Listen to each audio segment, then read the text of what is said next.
पर सरिता का रोता हुआ चेहरा दिखाई देता है। वो अपने कमरे में अकेले बैठी हुई है, हाथ में एक फटी हुई साड़ी लिए, और आंसू वो तो गिरते ही जा रहे हैं। क्यों भगवान, क्यों हर रोज मेरा अपमान होता है? क्या गलत किया है मैंने? सिर्फ अपनी परंपरा से प्यार करके मैं यहाँ बेगानी लगती हूँ, जैसे मेरा होना ही गलत हो। उसकी सिसकियों की आवाज गूंजती है। दर्द भरी आवाज में वो कहती है, काश मैं समझ पाती, क्या सच में मैं इस घर के लायक नहीं हूँ? आंसू पोंछते ही फ्लैशबैक शुरू हो जाता है। 2 हफ्ते पहले गुप्ता परिवार में आज नई बहू का स्वागत हो रहा है। सरिता पहली बार अपने ससुराल आई है, पारंपरिक लाल साड़ी में सजी हुई। आओ बेटी सरिता, तुम्हारा स्वागत है। ये है अनुष्का, तुम्हारी बड़ी भाभी। वाह सरिता, तुम तो बिल्कुल म्यूजियम से निकली लगती हो, एकदम ऑथेंटिक पीस, बिल्कुल मेरी दादी माँ। याद आ गई मुझे तो उनकी। नमस्ते दीदी, मुझे खुशी हुई आपसे मिलकर। अरे सरिता बेटा, ये घर तुम्हारा ही है, तुम्हारा जो मन करे वो करना, यहाँ तुम्हें पूरी आजादी है। हाँ हाँ पापा जी, बिल्कुल फ्री फील करो। पर अब तो शहर में आ गई हो ना, कब तक इस पुराने जमाने को ढोगी? ये शहर है, गांव नहीं। सरिता की आंखों में दुख छलकता है। वो अपने कपड़ों को देखकर शर्मिंदा महसूस करती है। अनुष्का, बहू को नीचा दिखाना कोई शान की बात नहीं है। जो तुम्हें नहीं आता उसका मतलब ये नहीं है कि वो गलत है। मैं तो सिर्फ गाइड कर रही हूँ सासू जी। देखिए ना, मैंने कैसे इस घर को मॉडर्नाइज किया है। आजकल तो फैशन ही सब कुछ है। दीदी, कपड़े सिर्फ तन को ढकते हैं, संस्कार मन को सजाते हैं। अगले दिन सुबह सरिता रसोई में काम कर रही थी और अनुष्का डिजाइनर कपड़ों में तैयार होकर आती है। ओह माय गॉड, सरिता, तुम अभी भी वही पुरानी साड़ी में हो। लोग सोचेंगे हमारे घर में कोई काम वाली बाई आई है। दीदी, जिस मिट्टी से उठकर आई हूँ उसे धोकर नहीं फेंक सकती। ये मेरी पहचान है, मेरा गर्व है। Identify, seriously girl, wake up. 21वीं सेंचुरी चल रही है। Look at me, branded jeans, designer top, इसे कहते हैं स्टाइल। परंपरा वरंपा सब पुराने जमाने की बातें हैं। दीदी, जब फैशन बदल जाएगा तो आपकी पहचान भी बदल जाएगी, पर संस्कार हमेशा साथ में रहते हैं। तभी नीता पड़ोसन आ जाती है। अरे वाह अनुष्का, तुम तो हमेशा से ही परफेक्ट लगती हो। और ये कौन है तुम्हारे साथ? ये मेरी देवरानी सरिता, अभी अभी गांव से आई है ना, इसलिए अभी तक एडजस्ट नहीं हो पाई है। नमस्ते आंटी जी। अरे हाँ, बेचारी अभी अभी गांव से आई है ना, तो थोड़ा सा गांव का असर है। धीरे धीरे ना सब कुछ सीख जाएगी। अनुष्का, तुम ना थोड़ा इसे गाइड किया करो। हाँ, मैं कोशिश कर रही हूँ। सरिता का तो दिल ही टूट जाता है। शकुंतला देवी इसे देख लेती है। सरिता बेटी, थोड़ा मॉडर्न ड्रेस भी ट्राई किया करो, बुरा तो नहीं लगेगा। मम्मी जी, मॉडर्न होना कोई बुरी बात नहीं है, पर अपनी मिट्टी को भूलना जरूरी थोड़ी ना है। मैं अपनी परंपरा नहीं छोड़ सकती। हाँ हाँ, तुम तो ट्रेडिशनल की देवी हो, पर रियलिटी चेक की जरूरत है तुम्हें। हरिप्रसाद जी और शकुंतला देवी की 25वीं शादी की सालगिरह का दिन आ चुका था। पूरे घर में तैयारियां चल रही हैं। यार राधिका, मैंने latest Italian designer gown order किया है। आज तो मैं सबकी आंखों का तारा बनूंगी। डिजाइनर से पर्सनली डिजाइन करवाया है। तेरी तो हमेशा किलिंग एंट्री होती रहती है। और ये क्या, तेरी देवरानी कुछ करेगी या नहीं करेगी? ये किचन में छुप के बैठ जाएगी। उसकी पूछ मत, बिल्कुल गंवार है वो। आज भी साड़ी में ही आएगी शायद। मैंने इतनी मेहनत से अपनी इमेज बनाई है, ये गांव वाली आकर सब कंफ्यूजन क्रिएट करेगी। सरिता ये बातें सुन लेती है और दुखी होकर अपने कमरे में जाती है। आईने के सामने खड़ी होकर वो खुद को देखती है। क्या सच में मैं इतनी गलत हूँ? क्या मेरे संस्कार, मेरी परंपरा कुछ भी नहीं? तभी शकुंतला देवी उसके कमरे में आती है। बेटी क्या हुआ, तुम उदास क्यों हो? मम्मी जी, मैं यहाँ बेगानी लगती हूँ।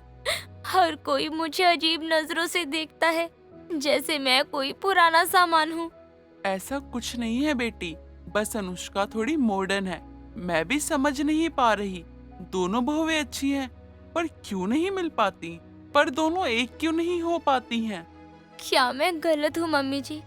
क्या सच में मुझे अपना सब कुछ बदल लेना चाहिए? अरे सरिता बेटा, तुम जैसी हो ना वैसी रहो। हमारे घर की ना असली खुशबू ना तुम्हारे संस्कार से आएगी। और तुम पे ना हमें बहुत गर्व है और तुमसे ही हमारे घर का सम्मान है। दूसरी तरफ अनुष्का अपनी तैयारियों में मस्त है। टुनाइट सबकी नजरें सिर्फ मुझ पर होंगी। पुअर सरिता। सरिता को लगता है कि साड़ी वाड़ी पहनकर ही सब इम्प्रेस हो जाएंगे। आज तो उसे भी पता चल जाएगा। तभी सरिता चुपचाप अपने गांव वाला वो पारंपरिक लहंगा निकालती है। उसकी आंखों में एक अलग सी चमक आती है। आज मैं दुनिया को दिखाऊंगी कि परंपरा की भी अपनी एक शान होती है। शाम को पार्टी शुरू होती है। सभी मेहमान इकट्ठा होते हैं। अनुष्का शानदार गोल्डन डिजाइनर गाउन में एंट्री करती है। Good evening everyone. How do I look? सभी मेहमान उसकी तारीफ करते हैं। अरे वाह अनुष्का, तुम तो बिल्कुल बॉलीवुड एक्ट्रेस की तरह लग रही हो, एकदम अनुष्का शर्मा की तरह। बहुत सुंदर लग रही हो बेटी। Thank you so much. Fashion तो मेरा पैशन है। Style is everything. यार तू तो हमेशा सबको इम्प्रेस कर देती है। अब देखते हैं मेरी देवरानी कैसे कॉम्पीट करती है। तभी अचानक दरवाजे पर सरिता दिखाई देती है। धीरे धीरे उसकी एंट्री होती है। वो परंपरागत लाल सुनहरी लहंगे में चांदी के भारी गहनों से सजी, माथे पर चंदन का तिलक लगाए, आंखों में काजल और होठों पर हल्की मुस्कान ली आती है। पूरी पार्टी में सन्नाटा छा जाता है। सभी की सांसें रुक जाती हैं। वक्त तो मानो जैसे थमसा गया हो। हे भगवान, ये तो बिल्कुल मेरी माँ जैसी लग रही है। साक्षात देवी के रूप में प्रकट हुई है। अरे वाह, मेरी बेटी कितनी सुंदर लग रही है। अरे वाह, देखो तो ये तो साक्षात देवी लग रही है, परंपरा की सच्ची रानी। वाह वाह बेटी, तुमने तो हमारी संस्कृति को जिंदा कर दिया है। आजकल की लड़कियां तो ये सब चीजें भूल ही जाती हैं। ये कितना रॉयल लुक है। यार ये कितनी एलिगेंट लग रही है, और देखना इसकी डिजाइनर ड्रेस कितनी ऑसम लग रही है। अनुष्का हैरानी और ईर्ष्या से सरिता की ओर देखती है और उसका आत्मविश्वास हिलने लगता है। ये क्या हो रहा है? सब इसी की तारीफ कर रहे हैं, मेरा क्या? यार तेरी देवरानी कितनी ऑसम लग रही है। सच कहूँ तू इसके सामने ना चाय में पानी ज्यादा लग रही है। धन्यवाद। ये लहंगा सिर्फ कपड़ा नहीं, हमारी दादी माँ की यादों का खजाना है। बिल्कुल सही कहा बेटी।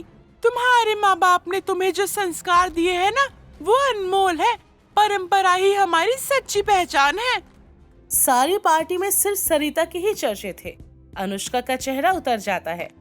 आज हमें हमारी बहू पे गर्व हो रहा है। सरिता, तुमने हमें एक अनमोल सीख दी है। पार्टी के अंत में अनुष्का धीरे से सरिता के पास जाती है। उसकी आंखों में शर्म और पछतावा दिखाई देता है। सरिता, मुझे शर्म आ रही है। मुझे लगता था मॉडर्न होना ही सब कुछ है, पर आज समझ आया कि तुम्हारे पास जो कॉन्फिडेंस है, जो ग्रेस है, वो किसी डिजाइनर ड्रेस में नहीं मिलता। मैंने तुम्हारे दिल को कितना दुख पहुंचाया।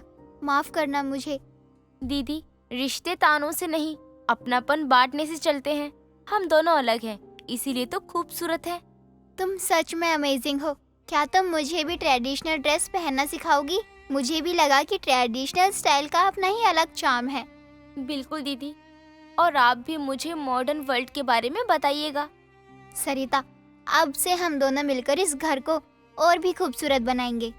दोनों गले मिलती हैं। शकुंतला देवी खुशी से उन्हें देखती है। निशा थी तो वकील, लेकिन अब तक निशा एक भी केस जीती नहीं थी।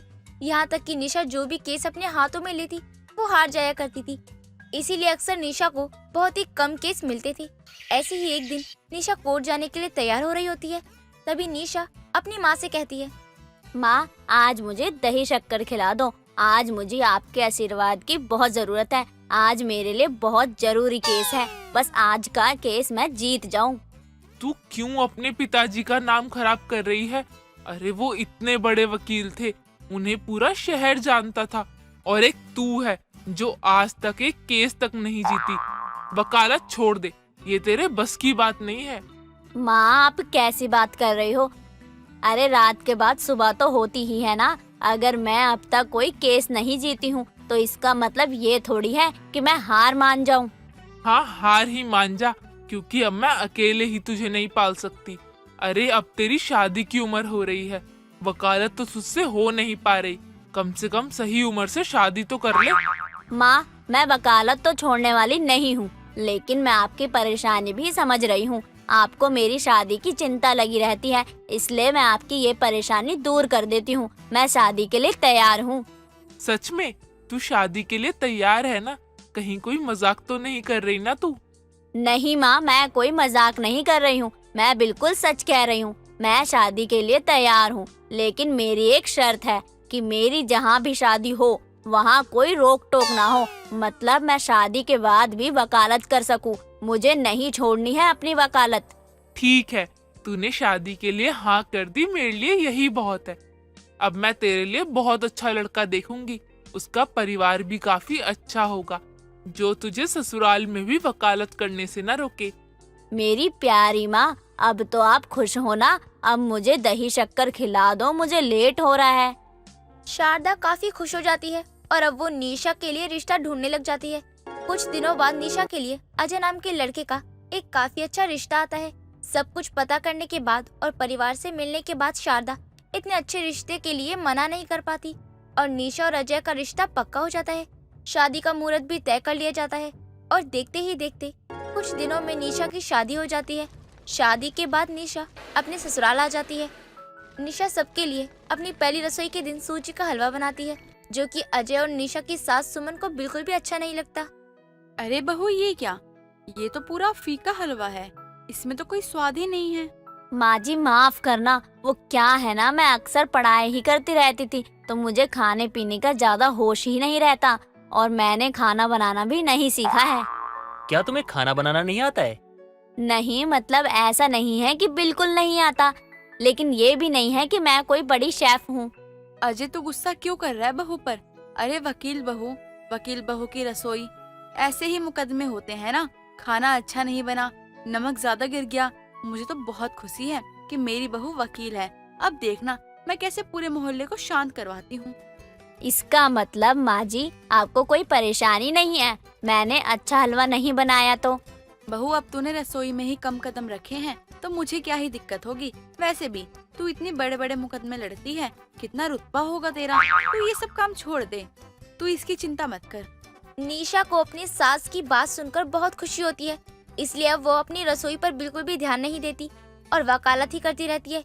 लेकिन निशा का तो पहले से ही वकालत को लेकर रिकॉर्ड अच्छा नहीं था। निशा अब भी एक भी केस नहीं जीत पाती। कुछ दिनों बाद सुमन की पड़ोसन विमला घर आती है। निशा उन दोनों के लिए चाय बनाती है। विमला जैसे ही चाय पीती है तो उसका मुंह बन जाता है। अरे हये, ये क्या चाय बनाई? अरे सुमन, तेरी बहू को एक कप चाय भी बनानी नहीं आती क्या? ठीक तो है, मुझे तो चाय में कोई खराबी नहीं लग रही। अरे इसमें अच्छा ही क्या है? मैंने आज तक इससे बकवास चाय नहीं पी। सुमन, तेरी वकील बहू की रसोई में ऐसा ही खराब खाना मिलता है क्या? तू ना कम बोल।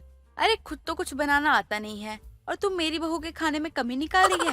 वकील बहू है मेरी, तो थोड़ा तो तमीज से बोल। अच्छा चल ठीक है, इतना भी गुस्सा मत कर, मैंने तो बोल दिया।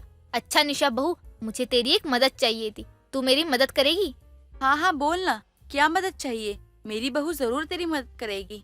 वो मेरी एक जमीन है और उस पर कुछ गुंडे लोगों ने कब्जा कर लिया है, तो बस वही जमीन मुझे वापस चाहिए। कोर्ट में केस भी डाला है, मेरे पास सब सबूत भी हैं, जिससे पता चल जाए कि वो जमीन मेरी ही है। आंटी जी आप टेंशन मत लीजिए, वकील बहू हूँ मैं और आपने सही जगह ही अपनी परेशानी बताई है। अब आप निश्चित हो जाइए, मैं आपको 1-2 महीने में ही आपकी जमीन आपको दिलवा दूंगी। सुमन की वकील बहू की तो पूरे मोहल्ले में बुराई हो रही थी, लेकिन इस बार निशा के हाथ में पड़ोसन विमला का केस भी आया था, इसीलिए अब सुमन और निशा दोनों की ही इज्जत दाव पर थी। कई दिनों तक निशा केस लड़ती है, लेकिन इस बार भी वो केस हार जाती है। ये बात विमला को जब पता चलती है तो उसे बहुत ज्यादा गुस्सा आता है। विमला अब निशा के घर आने का ही इंतजार कर रही होती है। निशा मुंह लटकाए हुए घर आती है। विमला मोहल्ले में ही निशा को सुनाने लग जाती है। आवाज सुनकर वहाँ सुमन भी आ जाती है। अरे क्या हुआ विमला, तू क्यों इतना चिल्ला रही है? लगता है निशा बहू तेरा केस जीत गई। अरे मुझे तो पहले ही पता था, मेरी वकील बहू है, सब कुछ संभाल लेगी। अरे क्या खाक संभालना जानती है? मेरी जमीन का ये केस हार गई। सारे सबूत हमारे साथ थे, सब कुछ हमारे साथ था, लेकिन फिर भी तेरी बहू केस हार गई। तेरी वकील बहू की रसोई तो पहले ही बेकार थी, लेकिन अब तो तेरी वकील बहू की वकालत भी बेकार है, ये पता चल गया आज। बहू, ये विमला क्या कह रही है? तू केस हार गई क्या? माँ जी वो केस में हार तो गई, लेकिन विमला आंटी आप टेंशन मत लीजिए, हम आगे केस को बढ़ाएंगे। हम सुप्रीम कोर्ट में जाएंगे और मैं आपको इंसाफ दिलाऊंगी और आप देखना आपकी जमीन भी आपके पास वापस आएगी। मुझे किसी पागल कुत्ते ने नहीं काटा, मुझे सब पता चल जाता है। तेरी रसोई की तरह तेरी वकालत भी किसी काम की नहीं है। सुमन, अपनी बहू को बोल दे कि वो सब कुछ छोड़ छाड़ के संन्यास ले ले। दोनों सास बहू की खूब बेइज्जती होती है। अब सुमन को भी अपनी वकील बहू पर शर्म आने लगी थी, लेकिन अब भी निशा वकालत नहीं छोड़ती। कुछ दिनों बाद निशा बिना खाए कोर्ट जा रही होती है कि तभी सुमन उसे टोकते हुए कहती है, बहू अब तू कहाँ जा रही है? माँ जी आपको तो पता ही है, इस टाइम तो मैं कोर्ट में जाती हूँ। और माँ जी माफ कर देना, वो क्या है ना, मैं आज लेट उठी थी तो बस इसलिए मैंने खाना नहीं बनाया। आप खुद ही बना लेना खाना। बहू बहुत हो गया तेरा, एक केस तो जीता जा नहीं रहा तुझसे। वकील बहू है तो वकालत छोड़ और रसोई संभाल। मैं अकेले अब कुछ नहीं करने वाली। माँ जी आपको क्या हुआ, आप इतना गुस्सा क्यों कर रही हो? पहले भी तो कई बार आपने खुद ही बनाया है, तो अब क्या परेशानी हो रही है? मुझे परेशानी हो रही है तभी तो बोल रही हूँ। अगर तू अपनी रसोई अच्छे से संभालेगी तो ही मैं तुझे वकालत करने दूंगी, वरना सब कुछ छोड़ दे। आई बात समझ में? सुमन और निशा की बहस चल ही रही होती है, तभी बाहर मोहल्ले से काफी आवाज आने लगती है। दोनों सास बहू बाहर जाती हैं तो देखती हैं कि बुलडोजर लिए एक आदमी था जो कि मोहल्ला तोड़ने आया था। ये देखकर सुमन कहती है, अरे ओ भाई साहब, आप कौन और ये क्या कर रहे हैं? मैडम, मुझे मोहल्ले तोड़ने का ना ऑर्डर मिला है। ऑर्डर मिला है ना, तो पहले आप एनओसी दिखाओ। वो सब तो मेरे पास नहीं है। मैं अपना काम कर रहा हूँ बस। हाँ तो अपना काम बंद करो, वरना उल्टा केस हो जाएगा। मोहल्ले में इस बात की किसी को कोई खबर नहीं है और ना ही कोई नोटिस मिला है। ऐसे कैसे आप मोहल्ला तोड़ने आ रहे हो? यहाँ इतने लोग रहते हैं, अगर किसी को कुछ हो जाता तो मैं आप पर केस ठोक सकती हूँ। आपको पता नहीं है, मैं वकील हूँ, इसलिए मुझे कानून मत पढ़ाइए। निशा की बात सुनकर वो आदमी वहाँ से चला जाता है। आसपास के सभी लोग ताली बजाने लगते हैं। निशा ने अब तक एक भी केस नहीं जीता था, लेकिन अब हर कोई निशा की काफी इज्जत करने लगा था। ये देखकर सुमन को भी काफी अच्छा लगता है और अब वो अपनी वकील बहू को वकालत करने से भी नहीं रोकती। साथ ही अपनी बहू को अच्छा अच्छा खाना बनाना भी सिखा देती है, जिससे वकील बहू की रसोई की काफी तारीफ होती है। जानकी अपनी बेटी को यहाँ वहाँ ढूंढ रही होती है, लेकिन वो कहीं भी नहीं मिलती। तभी जानकी छत पर जाती है अपनी बेटी को देखने, और छत पर जानकी की बेटी अनु अपने किराएदार के लड़के अमन से बातें कर रही थी, वो भी हंस हंस कर। ये देखकर जानकी अनु से कहती है, मैं तुझे पूरे घर में ढूंढ रही हूँ और तू यहाँ क्या कर रही है? मेरी आवाज सुनाई नहीं दे रही थी या सुनकर भी अनसुना कर रही थी? माँ वो तो मैं छत से कपड़े लाने जा रही थी, तभी मुझे छत पर अमन दिख गया, तो तभी अमन से बात करने लग गई मैं। मुझे आपकी आवाज सच में सुनाई नहीं दे रही थी। अमन, बताओ ना माँ को। हाँ आंटी जी, ये तो कपड़े ही लेने आई थी छत से, और आपकी आवाज तो आई ही नहीं हमें। अच्छा, छत से कपड़े लेने आई थी तो कपड़े तो ले ही लिए होंगे ना? कहाँ है कपड़े? बस अभी ले ही रही हूँ माँ, आप नीचे जाओ, मैं कपड़े लेकर आती हूँ। अरे ओ लड़की, मैं तेरी माँ हूँ, लेकिन तू मेरी माँ बनने की कोशिश मत कर। जब कपड़े धोई ही नहीं हैं, तो कपड़े छत पर सूखेंगे क्या? और तू छत पर लेने क्या आएगी? ज्यादा चालाक बन रही है तू। क्या छत पर कपड़े नहीं सुखाए? अरे मुझे लगा छत पर कपड़े हैं तभी तो मैं, लेकिन कोई नहीं, जब छत पर कपड़े ही नहीं हैं तो क्या करें हम। चलो माँ, चलते हैं नीचे। अनु, कॉल करना बाद में मुझे। अमन और अनु एक दूसरे से प्यार करते थे, लेकिन अब तक अपने अपने घर वालों से वो छुपाते थे, और ऐसे ही कभी छत तो कभी बाहर तो कभी कहीं और मिलते। इन दोनों का इतना मिलना जानकी को पसंद नहीं आता था, इसीलिए वो काफी ज्यादा नजर रखती थी अनु के ऊपर। लेकिन धीरे धीरे दिन निकल जाते हैं और ऐसा ही चलता रहता है। कुछ दिनों के बाद अमन अनु से मिलने उसके ऑफिस के बाहर जाता है और वहीं इंतजार कर रहा होता है। अनु जैसे ही अपने ऑफिस से निकलती है तो वो अमन को देखती है और उसके पास जाकर कहती है, अमन, तुम यहाँ क्या कर रहे हो? मैंने तुम्हें कितनी बार बोला है कि ऑफिस से मुझे मेरे पापा लेने आते हैं, लेकिन ये पता होने के बाद भी तुम यहाँ आ गए। तो मैं क्या करता यार, घर पर तुम्हारी माँ आंखें गड़ा कर बैठी रहती है, अरे बात तक नहीं हो पाती हमारी, और यहाँ तुमसे मिलने आया हूँ तो बोल रही हो तुम यहाँ क्या कर रहे हो? अरे तुम नहीं समझोगी तो कौन समझेगा मुझे?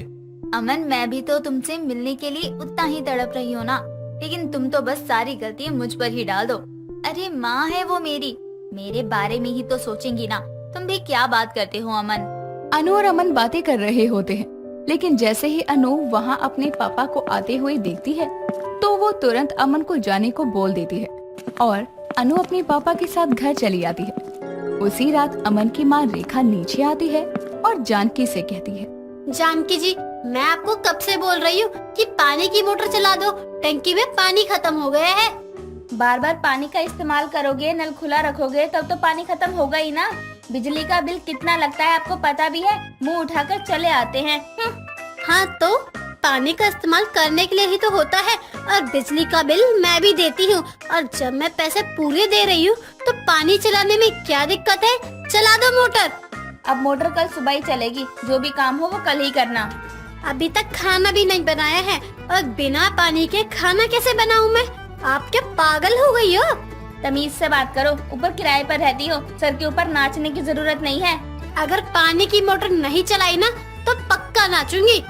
ज्यादा चालाक मत बन, मैं अच्छे से जानती हूँ तुम जैसे लोगों को तो किराए पर रखना ही नहीं चाहिए था। महीना खत्म होते ही ऊपर वाला कमरा खाली कर देना। जब तक मैं इस मकान में हूँ तब तक तो मैं भी देखती हूँ कि मुझे किसी भी चीज की कोई कमी कैसे होती है। रेखा और जानकी में ऐसे ही बहस होने लगती है, और वो बहस काफी ज्यादा बढ़ रही थी। ये देखकर वहाँ अमन और अनु आते हैं। अमन उन दोनों को शांत करवाता है और बोलता है, आप दोनों इतना लड़ क्यों रहे हो? कोई बताएगा कि आखिर हुआ क्या है? बताना क्या है, ऊपर वालों के इस मकान में दिन पूरे हो गए हैं। अब अपना बोरिया बिस्तरा उठाओ और चलते बनो यहाँ से, और हम पर हुक्म चलाना बंद करो तुम माँ बेटे। माँ आप क्या बोले जा रही हो? अचानक से क्या हो गया? तेरी माँ क्या हमें घर से निकालेगी? महीना पूरा होते ही हम खुद यहाँ से चले जाएंगे। और अमन तू यहाँ क्या खड़ा है? चल यहाँ से। इन लोगों की तो शक्ल देखकर ही गुस्सा आ जाता है। रेखा अमन को अपने साथ ऊपर लेकर चली जाती है। उन दोनों की लड़ाई की वजह से अमन और अनु काफी परेशान हो जाते हैं। ये सब होने के बाद जब रात में सब लोग सो जाते हैं तो सबके सोने के बाद अनु अमन से मिलने छत पर जाती है। दोनों काफी परेशान होते हैं। अनु रोते हुए बोलती है, इन बड़े लोगों की लड़ाई में नुकसान तो हमारा हो रहा है ना। अब तुम इस घर में नहीं रहोगे तो हम कैसे मिला करेंगे? हमने तो कितनी आगे की सोच रखी थी। मैं तुम्हें कब से बोल रहा था कि हमें शादी कर लेनी चाहिए, लेकिन हमेशा तुम्हें मेरी बात तो बेकार ही लगती है ना। अब देख लो क्या हो गया। तुम कैसी बातें कर रहे हो अमन? शादी कैसे कर सकते हैं? माँ और पापा की रजामंदी भी तो जरूरी है ना। अगर तुम अपने माँ बाप की रजामंदी लेने गई तो वो लोग तुम्हें हमेशा के लिए घर बैठा देंगे, और उसी वक्त हमें ऊपर वाले कमरे से निकाल कर मुझ पर केस ठोक देंगे। तुम ये चाहती हो क्या? नहीं अमन, मैं तो बस इतना चाहती हूँ कि किसी भी तरह से हमारे माँ बाप हमारे प्यार को स्वीकार कर लें। देखो, अगर हम शादी कर लेते हैं तो बाद में उन्हें अपने बच्चों की खुशी के आगे झुकना ही होगा, और वो भी कब तक हम लोगों से दूर भागते रहेंगे। और सोचो अन्नू, शादी के बाद तुम्हारा मायका नीचे और ससुराल ऊपर। अरे जब मर्जी ऊपर नीचे करती रहना, खत्म। अनु को अमन की सारी बात सही लगती है, इसलिए वो दोनों अगले ही दिन कोर्ट में जाकर शादी कर लेते हैं। शादी करने के बाद वो दोनों हाथ पकड़कर घर आते हैं। उन दोनों को हाथ में हाथ डाले हुए जानकी देखती है तो वो अनु को थप्पड़ मारने लगती है और बोलती है, नालायक, बेशरम, यहाँ पूरे मोहल्ले के आगे बदतमीज लड़की के हाथ में हाथ डालकर घूम रही है। जरा सी भी शर्म बची है या नहीं? माँ जी, आप ये क्या कर रही हो? अन्नू अब मेरी पत्नी है, हम दोनों ने शादी कर ली है। अमन की बात सुनते ही जानकी को चक्कर आ जाते हैं और वो गिर जाती है। जानकी की ऐसी हालत देखकर वहाँ सब टेंशन में आ जाते हैं, और ऊपर से अमन की माँ भी आ जाती है। रेखा जानकी को पानी देती है और जानकी होश में आती है तो अनु कहती है, माँ मुझे माफ कर दो, मैं आपका दिल नहीं दुखाना चाहती थी, लेकिन मैं अमन से बहुत प्यार करती हूँ और हमें पता है कि आप हमारी शादी के लिए कभी नहीं मानते, इसलिए हमने बिना बताए ही शादी की। तुझे शर्म नहीं आई ये सब करते हुए? मैंने तुझे यही सिखाया है क्या? किसी से भी शादी करके मेरे सर पर मार दे? अरे तुझे शादी ही करनी थी तो मुझे बताता तो सही एक बार। माँ, आपकी और जानकी माँ की रोज रोज तो लड़ाई झगड़े चल रहे थे। अब हमें डर लगने लगा था कि हम अगर आपको ये सब बताएंगे तो आप इस रिश्ते के लिए मना कर दोगे। जानकी जी, मुझे माफ कर दो, मेरे बेटे की वजह से ही ये सब हुआ है। अगर मुझे जरा सी भी भनक होती ना कि हमारे बच्चे ऐसा करेंगे तो मैं पहले ही घर खाली कर देती। बहन जी, अब क्या ही बोलूं, बच्चों ने तो हमें बोलने लायक ही नहीं छोड़ा, और बच्चों ने शादी तो कर ही ली है तो शिकायत करके क्या करें? इससे पहले कि बाहर वाले बातें बनाए, हमें बच्चों की धूमधाम से शादी कर देनी चाहिए। लेकिन ऐसे अच्छा थोड़ी लगेगा कि ससुराल वाले ऊपर है और नीचे मायका। भाई साहब भी गुस्सा करेंगे। उनसे मैं बात कर लूंगी, और मुझे इस बात से कोई एतराज नहीं है कि ससुराल ऊपर और मायका नीचे है। जानकी आधे अधूरे मन से ही सही लेकिन अपनी बेटी के लिए खुश हो जाती है। और अपनी बेटी की धूमधाम से अमन के साथ शादी करवाती है। शादी के बाद जानकी अपनी बेटी को किसी दूसरे घर में विदा नहीं करती, बल्कि अपने ही घर के ऊपर वाले कमरे में विदा करती है। शादी हो जाने के बाद जानकी और रेखा के बीच की हल्की फुल्की नोक-झोंक और तू मैं भी खत्म हो जाती है और सब लोग प्यार से मिलकर रहने लगते हैं। राधा खुद से बातें करते हुए कहती है, हे भगवान, मेरी मन्नत पूरी हो जाए, मेरे बेटे की बस अच्छी सी नौकरी लग जाए। मेरे लिए इससे ज्यादा खुशी की बात कुछ नहीं होगी। वो इतने समय से इतनी मेहनत कर रहा है, लेकिन कुछ भी फल नहीं मिल रहा। बस इतनी कृपा कर दो हम पर कि उसकी नौकरी लग जाए। राधा अपने बेटे दीपक के लिए बस एक नौकरी चाहती थी, लेकिन उसे इतनी ज्यादा मेहनत के बाद भी कोई अच्छी नौकरी नहीं मिलती। राधा इसी बात को लेकर हमेशा परेशान रहती। राधा का पति प्रमोद उसकी तबीयत खराब होने की वजह से उसकी दवाइयाँ चल रही थी, इसीलिए घर की जिम्मेदारी को उठाने के लिए राधा ही काम करती थी। एक दिन राधा काम से लौटकर वापस आती है कि तभी उसका पति प्रमोद राधा से कहता है, राधा, तुम कितनी सारी जिम्मेदारी उठा रही हो। जहाँ ये सब मुझे करना चाहिए था, बस तुम कर रही हो। काश मैं तुम्हारी कुछ मदद कर सकता तो तुम्हारे ऊपर ये सब परेशानी तो नहीं होती ना। आप ये कैसी बातें कर रहे हो? अब आप क्या जानबूझकर अपनी तबीयत थोड़ी ना खराब करवाओगे? जो हो गया सो हो गया। अगर मेरी हालत होती ऐसी तो क्या आप मेरी देखभाल नहीं करते? ये भी कोई पूछने की बात है? मैं तुम्हारी देखभाल क्यों नहीं करता? आखिर तुम मेरी बीवी हो। तुम्हारे बारे में मैं नहीं सोचूंगा तो कौन सोचेगा? हाँ, तो यही बात मैं आपको समझा रही हूँ कि आप मेरे पति हो। आपकी और इस घर की जिम्मेदारी उठाना मेरा फर्ज है और मुझे ये सब करते हुए ना ही कोई झिझक हो रही है और ना ही कोई परेशानी है। हम गरीब लोगों की सबसे बड़ी हिम्मत तो यही होती है कि हम चाहे कैसी भी परिस्थिति में हो, कभी एक दूसरे का साथ नहीं छोड़ते हैं, हमेशा साथ खड़े रहते हैं। बस एक बार हमारे बेटे की नौकरी भी लग जाए। हाँ, बस उसके लिए तो मैं भी परेशान रहती हूँ। मैंने तो मन्नत भी मांगी है, अगर हमारे बेटे की कोई अच्छी सी नौकरी लग जाए तो मैं वो मन्नत जो मांगी है वो पूरी जरूर करूँगी। लेकिन तुमने मन्नत मांगी क्या है? आप भी कैसी बातें कर रहे हो? मन्नत मांगी है, जब तक पूरी नहीं होगी तब तक थोड़ी बता सकती हूँ। अरे ये दीपक कहाँ रह गया? अब तक तो आ जाना चाहिए था। आ जाए वो तो सब साथ में खाना भी खा लेते, लेकिन इतनी देर हो गई है अभी तक नहीं आया। तुम्हें कुछ बता कर गया है क्या? हाँ, मुझे उसने बता दिया था। एक जगह उसे फोन आया था, इसलिए वहीं गया है नौकरी की बात करने। बस जहाँ गया है वो काम भी बन जाए तो हमारी खुशी का कोई ठिकाना ही नहीं होगा। चलो कोई बात नहीं, आ ही जाएगा। तुम आओ, आराम भी कर लो। तुम ही सारी जिम्मेदारी उठा रही हो घर की, इसलिए तुम्हारा आराम करना ज्यादा जरूरी है। चलो तब तक दीपक आता है, आराम कर लो। प्रमोद और राधा भले ही गरीब हों, लेकिन उन्होंने अपने बेटे की पढ़ाई पर कभी अपनी गरीबी का असर नहीं पड़ने दिया था। उसे खूब पढ़ाया लिखाया था, लेकिन दीपक की कड़ी मेहनत के बावजूद भी दीपक को नौकरी नहीं मिलती और वो मायूस होकर घर आता है। दीपक बहुत निराश हो गया था इन सब चीजों से और वो हार मानकर एक दिन घर पर ही बैठ जाता है कि तभी दीपक को उदास देखकर राधा दीपक के पास आकर कहती है, क्या हुआ बेटा, ऐसे उदास क्यों बैठा है? तुझे जाना नहीं है क्या नौकरी पता करने के लिए? माँ, उदास ना हूँ तो क्या करूँ मैं? जहाँ भी मैं जॉब के लिए इंटरव्यू देने जाता हूँ वहाँ मेरे अलावा सबका सिलेक्शन हो जाता है, लेकिन बस मैं ही हूँ जो बिना नौकरी के घर लौटता हूँ। अच्छा तो ये बता, ऐसे निराश होने से क्या तुझे नौकरी मिल जाएगी या तुझे नौकरी वाले घर आकर बोलेंगे कि दीपक जी, आपके उदास होने की वजह से हम ये नौकरी आपको देते हैं? नहीं ना?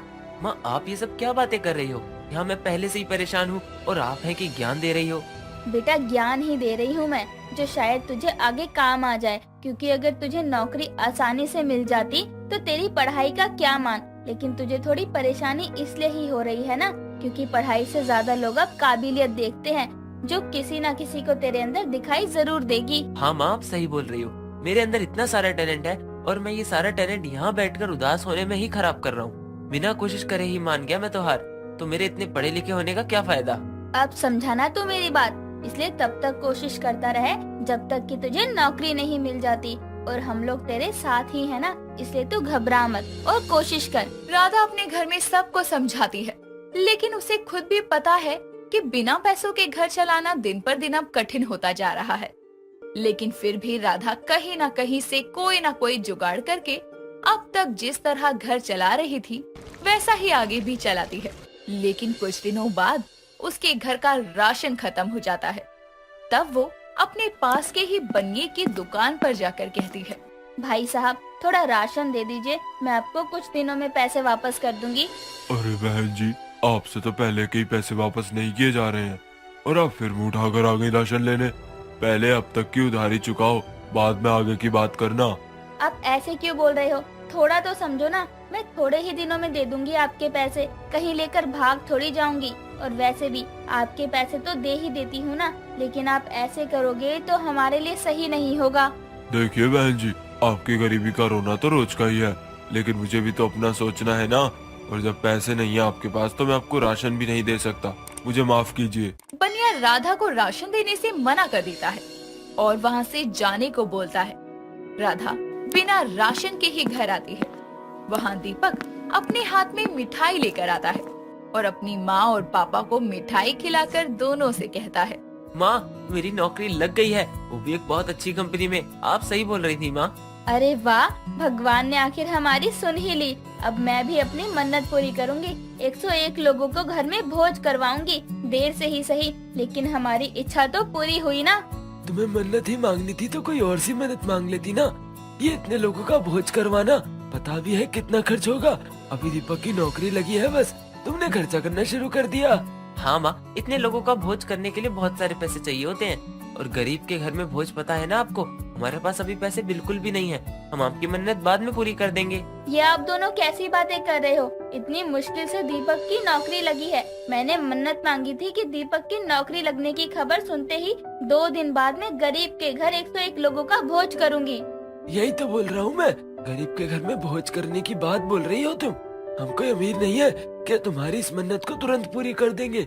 कम से कम इसमें 2-3 महीने का समय तो लगता ही है ना। पहले ही हमें कितने लोगों का कर्जा देना है, अब इस भोज के लिए पैसे कहाँ से आएंगे? आप लोग मेरा साथ नहीं दे सकते तो कोई बात नहीं, लेकिन कम से कम मुझे ऐसे निराश तो मत करिए ना। और मैंने मन्नत अपने बेटे के लिए मांगी थी तो मैं पूरी करके ही मानूंगी। माँ हम आपका साथ तो देना चाहते हैं, लेकिन बिना पैसों के हम कैसे आपका साथ दे सकते हैं? ठीक है, तुम्हारी नौकरी लग गई है ना, तो तुम उसकी तैयारी करो। मैं देख लूंगी मुझे क्या करना है और कैसे करना है। आप दोनों की मदद की कोई जरूरत नहीं है मुझे। राधा अपने पति और बेटे की बात सुनने के बाद वहाँ से चली जाती है और भोज करने के लिए सोचने लगती है। लेकिन राधा को भी अच्छे से पता था कि उसके हालात कैसे हैं। तभी राधा अपने आप से बात करते हुए कहती है, मैंने ये कान के बूंदे अपनी बहू के लिए रखे थे, लेकिन अभी मैंने जो मन्नत मांगी थी उसे पूरी करना ज्यादा जरूरी है मेरे लिए। इतना बोलकर राधा वो कान के बूंदे बेच देती है और उससे जो पैसे मिलते हैं उससे भोज की तैयारी करती है। अगले दिन राधा अपने घर के बाहर ही चादर बिछाकर 101 लोगों को भोज करवाती है। तो वहाँ दीपक और प्रमोद आते हैं। प्रमोद राधा से कहता है, मैं तुमसे कब से पूछ रहा हूँ, तुम्हारे पास इतने पैसे कहाँ से आए भोज के लिए? बताओ तो सही। देखिए, मैंने जो मन्नत मांगी थी मेरे लिए वो पूरी करना अभी सबसे ज्यादा जरूरी था, इसलिए मैंने अपने सोने के बूंदे बेच दिए। लेकिन माँ आपके पास तो सपने के नाम पर बस बूंदे ही थे और आपने वो भी मेरे लिए बेच दिए। बेटा, मैंने मन्नत मांगी थी, भगवान ने अगर हमारी सुनी है तो हमें भी तो अपनी बोली हुई बात माननी ही पड़ेगी ना। और मुझे खुशी है कि हम गरीब के घर भोज हुआ, इतने लोगों का हमारे जरिए पेट भरा। राधा ने आखिरकार अपने घर पर भोज करवा ही दिया और मांगी हुई मन्नत भी पूरी हुई।